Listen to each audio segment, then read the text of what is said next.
Okay, well, thank you all very much for the invitation. It's really a pleasure to speak with you all, assembled members of an important group in the modern history of American medical science. And if that wasn't a historic space in the history of modern medicine, I'll just say that when I began my career in academic medicine at the Beth Israel Hospital and Harvard Medical School in 1978, after 4 years at NIH, I had the unforgettable experience of giving one of my very first, or actually was my first invited lecture in Boston in this room. Since then, I've spoken here a number of times, and it's no less of a thrill today than it was the first time that I was here. So, though a longstanding member of the Interurban Club and as president for 1 year, I haven't attended a meeting for a while. My name seems to have dropped off the list of emeritus members somehow, but the science on the program is as impressive today as it ever was, and Dr. Osler would certainly be proud.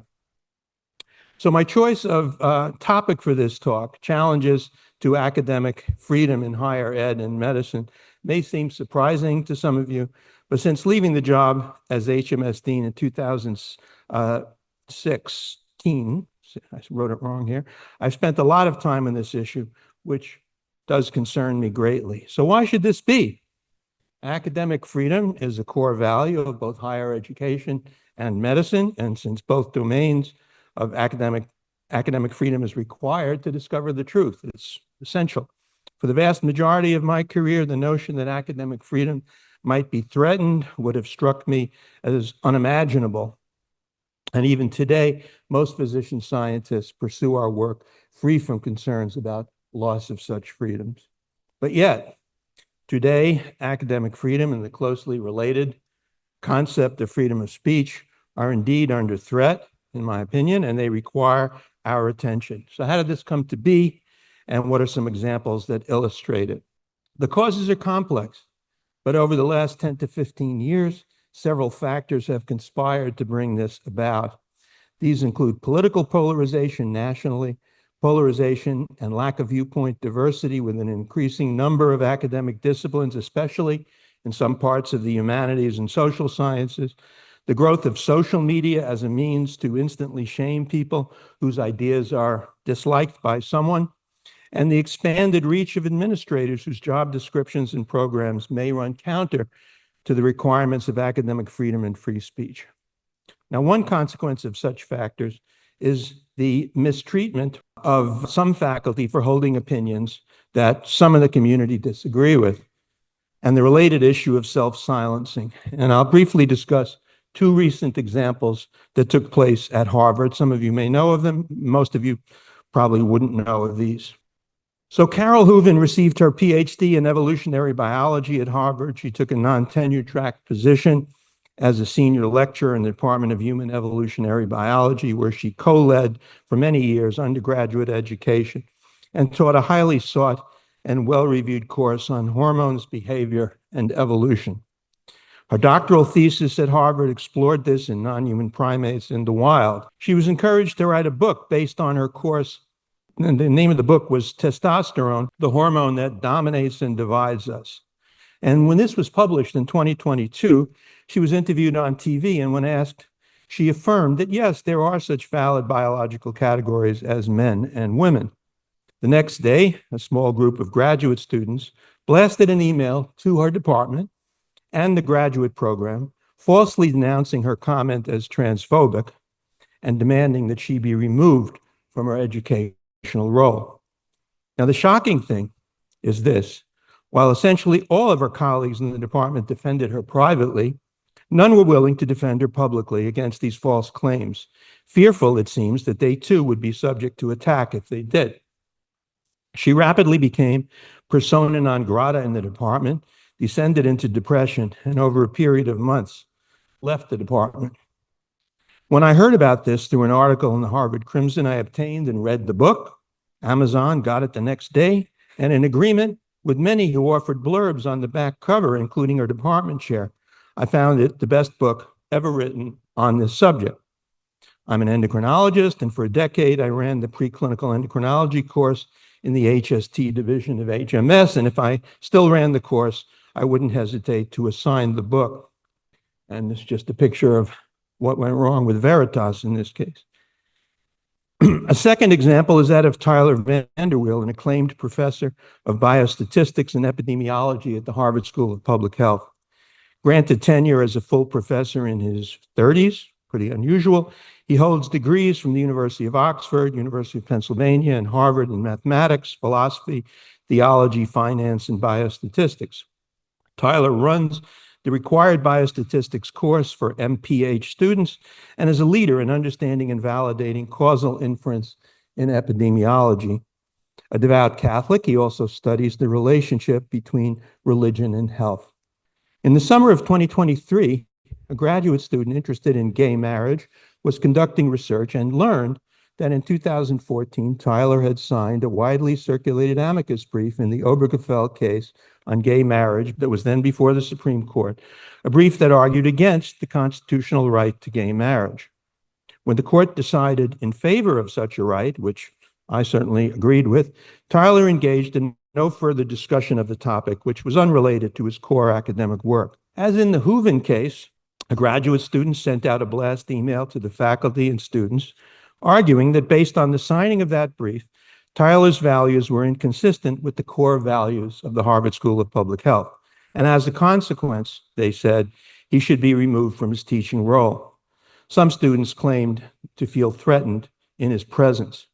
Tyler waited for someone at the school to come to his defense, at a minimum as a matter of academic freedom. No one did.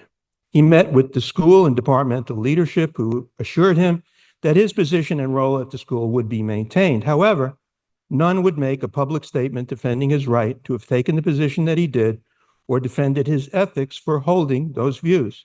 He was told it would be valuable if he accepted invitations that would be coming to join multiple faculty meetings set up to discuss the issue, where he could, he was advised, offer apologies to those he may have offended.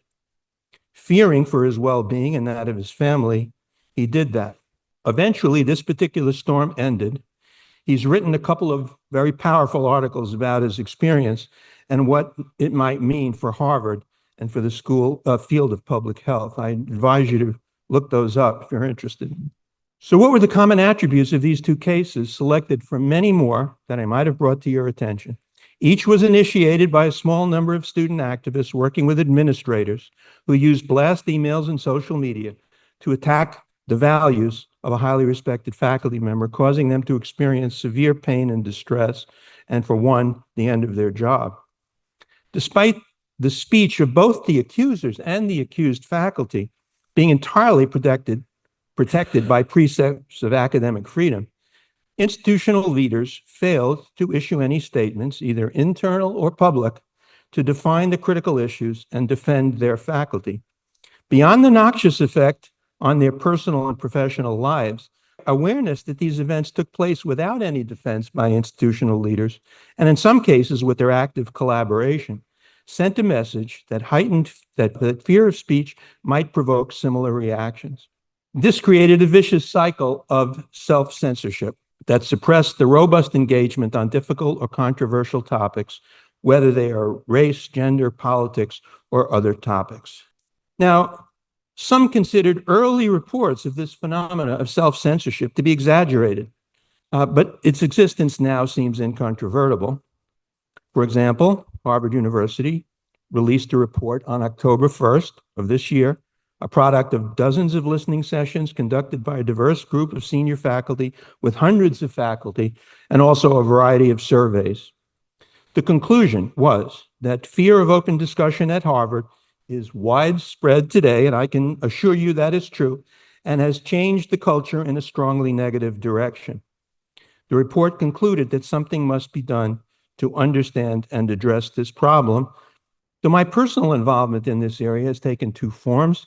I've been on the board of an organization named Heterodox Academy for the past 8 years, founded by social psychologist John Haidt.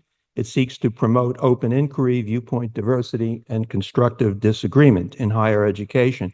It has over 7,000 members, and an increasing number of chapters are developing on campuses across the country and the world, over 60 chapters and growing at the moment. More recently, I helped found and now co-lead the Council on Academic Freedom at Harvard, a group of 195 faculty from all Harvard schools and many disciplines, whose mission is to promote open inquiry, intellectual diversity, and civil discourse. Its current leaders include a psychologist, a philosopher, a lawyer, a political scientist, a Nobel Prize awarded economist, a mathematician, and me.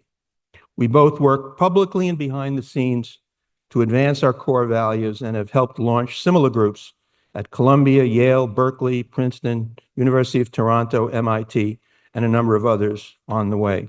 Now, junior faculty are the most vulnerable to fears of criticism and shaming for speaking out on controversial topics for obvious reasons related to their future career. But I can assure you that even the most senior tenured faculty frequently choose silence over speech when they think that speech might irritate the wrong people. Awareness within our community that there exists a group of scholars dedicated to open discourse will, I hope, change the dynamics, increasing the willingness to raise one's head above the parapet. Now, these two examples I've given, and many others I haven't, all arose within the university and require our urgent attention. But attacks on academic freedom are also arising outside the university, and these are also quite serious.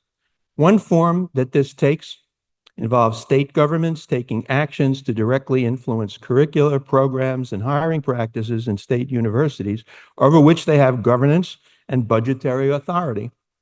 In several cases, the line between necessary oversight and harmful intrusion that violates the norms of academic freedom has clearly been breached. In response to campus anti-Semitism, overly broad congressional investigations and subpoenas may soon threaten many universities' tax status, student loans, and their research funding, inviting serious violations of academic freedom and even potentially the destruction of leading universities. And call your attention to the recent article in the New York Times yesterday about release of testimony obtained through subpoena of prominent Harvard figures and how they were discussing the events after October 7th. As happens too often in today's environment of tribal political division, many people see only one side of the issue as determined by their political affiliations. Those on the right focus on campus events, practices, and ideologies that they see, sometimes correctly, as biased and harmful. And they mistakenly support employment of state power to move these in their preferred direction. Many on the left assert that claims of threats to academic freedom by campus policies and culture are really exaggerated and can be dismissed as a moral panic, as some have called it. They focus their concerns on the dangers of politically motivated interventions by the state or federal governments. In my view, and that of an increasing number of like-minded colleagues, the threats from both within and outside the academy are serious, and defending academic freedom requires aggressively countering both. To recognize or emphasize only one of these threats undermines academic freedom by rendering concerns about it subservient to politics. So what might we do to improve the campus culture for academic freedom? Here are a few recommendations. First, develop and implement more explicit university-wide policies on freedom of speech, ensuring viewpoint and content neutrality, which is critical of such policies, to prevent ideologically biased restrictions that have arisen on many campuses. Develop and implement more explicit and reliably enforced policies to limit disruptive interference with core university activities. Point out that Harvard has recently issued such a policy, and now its fair implementation is the challenge that we face. Consider a policy of neutrality or restraint to reverse the now common practice of presidents, provosts, deans, or department chairs issuing statements on behalf of their units on controversial political and social issues. Such statements typically go beyond the expertise and qualifications of those issuing them on behalf of the university, school, or department. They never satisfy everyone. They create needless controversy and diversions from their primary responsibilities, and they reduce the willingness of faculty and students to express contrary views, chilling the climate for free expression.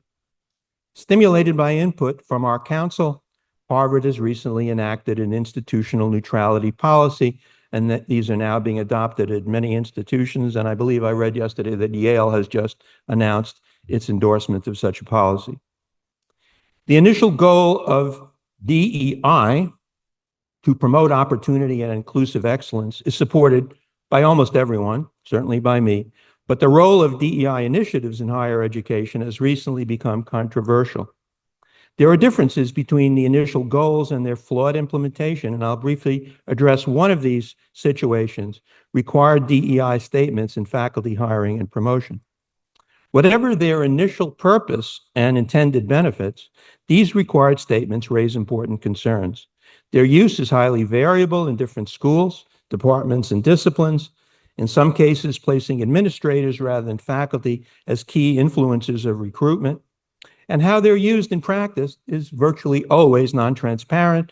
Most importantly, they can be seen as a form of required speech that violates the norms of academic freedom. As stated by Harvard Law School Professor Randall Kennedy, who's also a co-leader of our council, he wrote this in a recent Harvard Crimson op-ed: by overreaching, by resorting to compulsion, by forcing people to adopt a political line, by imposing ideological, even rhetorical litmus tests, by facilitating insincerity, and by creating a tight, circular mode of discourse that is seemingly impervious to self-questioning, the DEI regime is discrediting itself. It would be hard to overstate the degree to which a substantial number of academics at Harvard and beyond feel an intense resentment against the DEI enterprise because of features that are perhaps most evident in the demand for DEI statements. I am the scholar on the left, committed to struggles for social justice. The realities surrounding mandatory DEI statements, however, make me wince. The practice of demanding them ought to be abandoned. A bit after his article came out and discussions were taking place, the Harvard Faculty of Arts and Sciences Dean has recently announced an end to such a requirement in the Faculty of Arts and Sciences at Harvard. As we pursue some or all of these campus reforms, we must simultaneously resist government actions that violate academic freedom through public advocacy and legal action. This is truly a both-and situation. I'm not going to say much about it, but I'd like to recommend for any of you interested in this topic a recently published book by a colleague, Cass Sunstein of Harvard Law School, Campus Free Speech, a Pocket Guide. He takes this subject very seriously. He knows a huge amount about the topic, and it's a very short read, but highly worthwhile. So my comments this afternoon have focused broadly on higher education and less so on medicine and biomedical research, where these threats, although they're less pervasive, are increasingly prevalent. The case of Carol Hooven occurred at Harvard College, but could just as easily have taken place at Harvard Medical School, where frank and open discussions on the topic of sex and gender are now extremely difficult to carry out if they question specific viewpoints and narratives, whether they're right or wrong. Some faculty have discontinued teaching in this area, I know, for fear of student opposition to the use of accurate terminology regarding biological sex. Likewise, though we must identify and counter racism in medical practice and education, these are real and important, some efforts to introduce anti-racist curriculum and practices should be questioned because they incorporate elements that are unsupported by data, are highly politicized and extreme, and may cause more harm than good.